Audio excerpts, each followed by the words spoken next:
So today's guide sees us jumping back into the Excrawlers from Desert Water Games. This game was originally released back in May of this year, and Desert Water Games has just released its next update, adding 5 more achievements for another 1000 G, bringing this game up to a total of 2000. So let's dive into this game and find out how we can pick up these achievements. So let's waste no more time and let's roll those credits.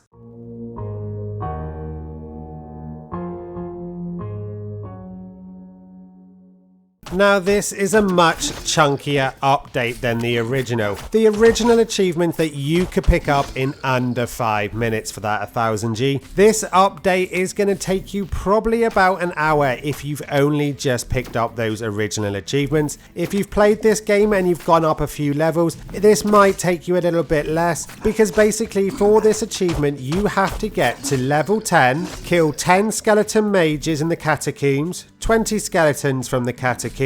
You have to reach boss Lesovik and kill 4 big skeletons from the catacombs. Now basically the catacombs is the equivalent of the second area, and the boss is the boss of the first area. So you've got to have killed the boss from the first area and get into the second area to kill the skeletons. Now this will take you around an hour, and you will need to be around level 15 probably in order to do this, which means you'll be picking up that level 10 achievement on the way. But basically the first thing you want to do is just play the game, leveling up your character, not mattering if you die, because basically you're just building up to level 10, but try to complete the achievements as you go. The first thing you want to do is try and destroy the 4 camps that are shown on your mini map as X's. These red X's show you where the camps are. You go in there, you interact with it with B on the flag, which will spawn 2 waves of enemies, defeat all those enemies and move on to the next camp. Now there's 2 camps in each overworld, so once you've completed the first overworld, it'll open a gate. You can move into the second overworld, and then you can kill 2 more bosses before you go through the gate again to kill the final boss. Like I said, this is a great way to just keep boosting up your character, just keep playing these bits until you get to certain levels. As you complete each camp zone, you'll be giving a new ability which will upgrade you. This does make you seriously powerful, so make sure you pick the right upgrades as you're going. I really like the ones where it set enemies on fire. It just did that extra damage whilst you weren't hitting, as well as giving your sword a projectile. That was another great one for hitting enemies at distance and keeping them at bay. And if you interrupt their attack sequence, it will prevent them from attacking half the time, giving you that extra second to get in close and get the kill. Also, don't forget to use your dash attack, which is A, to get out the way of any projectiles or enemies getting too close. Now if you want to make it into the later parts of the level, it's very important that you use your skill points. You get 1 of these for every level that you go up. You want to be putting them into probably your defense, your HP, and I put it into melee because I very rarely use my bow and arrow. I found it very slow to use and usually led to me being hit by enemies. The other one are these gems that you pick up along the way in your inventory. Once you have 3, you can upgrade it to the level 2 one. Once you have 3 of the level 2 ones, you can upgrade it to a level 3 gem. Once you've got your gems sorted and you've got the highest level ones you can get, make sure you equip them into the equip section there, and these will give you extra buffs like increased melee damage, critical hit damage, and obviously the higher the level, the more of a buff you get. Level 3 being the highest gems that you can get, and these really will make the difference when you come to face some of these enemies and will really give you a boost. So like I said, now it's just a matter of trying to get these 4 bases destroyed so that you can get onto the boss. Like I said though, it is more about at the beginning just building up that level. I would definitely go for the hero level 10 achievement first, but don't be afraid to try and actually do the level.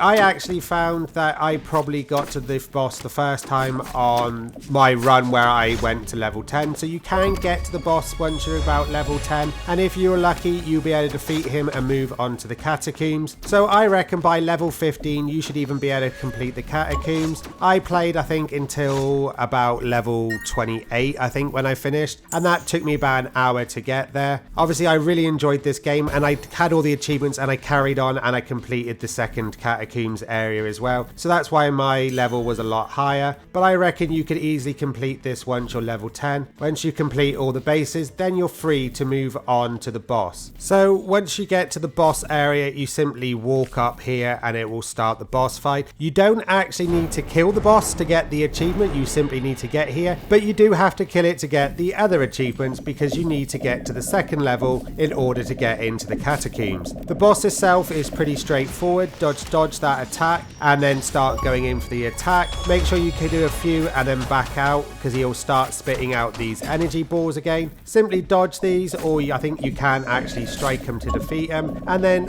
again once he's done this attack, get back in and start attacking again to get the completion. It's pretty simple. I did die on my first attempt on him, but on my second one I had no trouble getting in there and actually finishing him off, which then got me on to the second level, which is the catacomb. To be honest, once you get to the catacombs, most of the hard work is actually already done. This is actually a pretty simple area to get through, especially when you're up to these higher levels. Unfortunately, all the buffs that you got from destroying the last 10 zones will all be gone in this one. You're basically back to an underpowered person, but obviously you still do have your skill points and your gems, and basically what you need to do is start killing all these skeletons that you see on screen. The ones with the blue cloaks are the mages, and you need to get 10 of those. The normal warrior ones, you need to get 20 of those to defeat. Now just be careful because some of these skeletons will jump back up after you think you've killed them. Many a time I had stopped fighting thinking I had done, and it jumped back up and managed to get a couple of hits on me. So just make sure you keep an eye on them popping back up. And again, this area is exactly the same as the last one. You're heading to the zones marked with X, which in this case are more like crypts. And then just watch out for the traps on the ground. They're those like wooden looking switches on the ground. They will release this gas thing that will chase you round and will slowly kill you. It killed me quite a few times without me even realizing at first what it was that was happening. But like I said, once you get to these areas, you get the usual first wave, kill the 4 bad guys here, and you get the big skeleton pop up here. He's the big one with the multiple skeletons in the blue coat and that nasty looking blade. You have to kill 4 of these in order to get the last achievement, but don't worry, you don't have to kill all 4 of them in one run. If you literally play it for 4 runs and kill 1 on every run, it will still count and you will still get the achievement. So that's basically it, guys. You've literally just got to go to those campsites, kill the 4 big skeletons, and on your way you'll have no trouble killing 10 of the skeleton mages and getting the 20 warrior skeletons. So that's the guide on how to get all those 5 new achievements in the Excrawlers. This one can take you anything from about half hour up to an hour. It really just depends on your skill level and just a teeny little bit of luck. Those buffs you pick up from the crypts or the campsites really do make a difference in trying to get through the levels. If you've already played this game a lot, I'm pretty sure you're already at a point where you can make light work of these achievements, but if you were like me and you only just picked up the game and completed the achievements, then this might take a little bit longer. But I'm really glad that they added this update, because the more I played this game, the more I really enjoyed it. Like I said, to the point where I carried on playing long after I got the achievements, killing this boss in the process. So I really hope they add more updates like this in the future. Well, hopefully this guide has shown you how you're going to be getting the achievements for this one.